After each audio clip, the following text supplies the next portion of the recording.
the more censorship is applied or the more machinations of the central bank or the nation state in the digital economy in general, let's say, whether that's, applying pressure on these data monopolies to enforce certain regulations or what have you, this can be detrimental in the short run. It can give the state leverage in the short run. I'm sure they're going to try their best to adapt to this reality, but my money would be on the market basically out competing and out innovating analog age institutions. And the real dynamic at play here is the more an analog age institution attempts to push censorship, regulation, control onto the digital economy, the more demand they're creating for censorship resistance.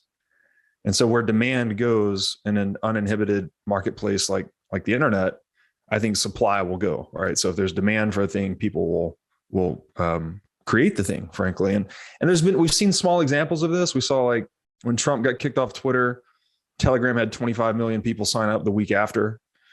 So you're seeing these little indications that the visualization I have is like they're trying to push water. You try to smash one mole or push one bit of water in one place or plug one hole in the dam, whatever your analogy is, and 3 more leaks pop out of the dam, where the water flows elsewhere. So, as I said in the conclusion of one of my recent pieces, I think the big theme here is we can view the ongoing digitization of human interaction as just like the disruption of coercion itself.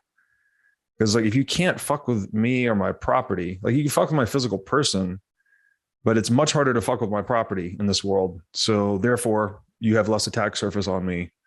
I have more options. I have more freedom. So that's like the big theme, is that coercion is just a less effective wealth acquisition strategy in this new world. Probably the easiest way to think about it is like, what is the profitability of violence or coercion? It doesn't have to be, that's the other thing. We use this word violence a lot. It doesn't always mean like someone hurting someone. It could just be the threat of hurting someone, right? Which is what all politics is premised on, by the way. There wouldn't be a political hierarchy in the world if property could not be violated.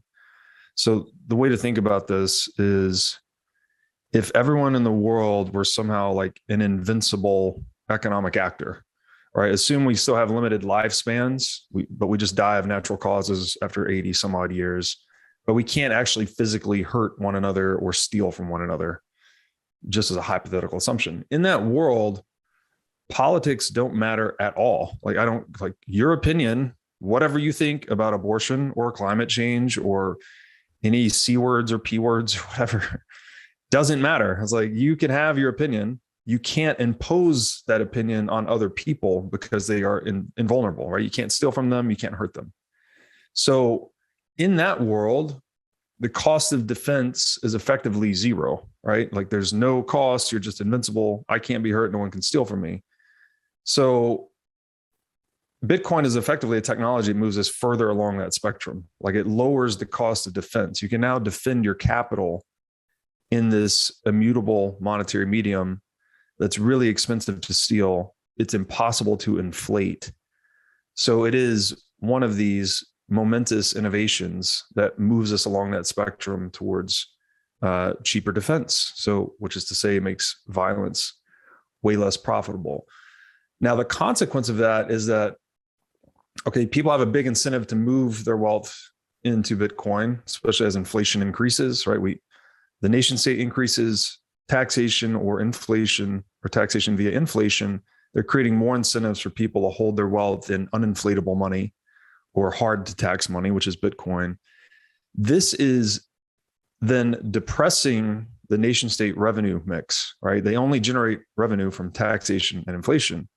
So the more they try to now impose this form of non-mutual, non-consensual revenue, they're actually pushing people into a medium that they can't generate revenue from. So the big punchline here is centralized organization of violence. The revenues are going to be declining for that model very rapidly.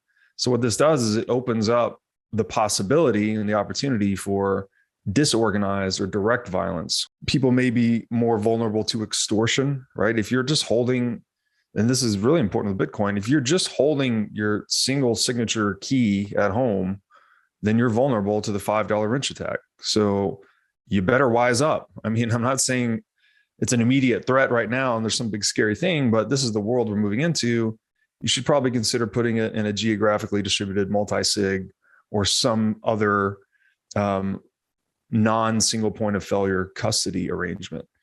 The other thing that's weird about the digital age is that it looks like identity, like state-based identity, is going to be less and less relevant. So you'll be able to earn an income, independent of your state ID. Maybe you'll have multiple IDs for different, participation in social forums versus earning an income, et cetera, et cetera.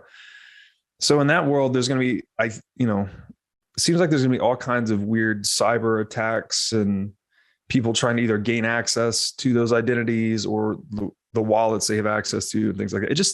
We move into this world that is much more wild, wild west, but with a real digital overlay, So I guess maybe the wisdom to take away from that is like, just be prepared to provide for yourself in areas that you're traditionally provided for by the state. Like if you think you can always just call the police to solve your problem, like that's probably not as good of a strategy in the next 2 to 3 decades.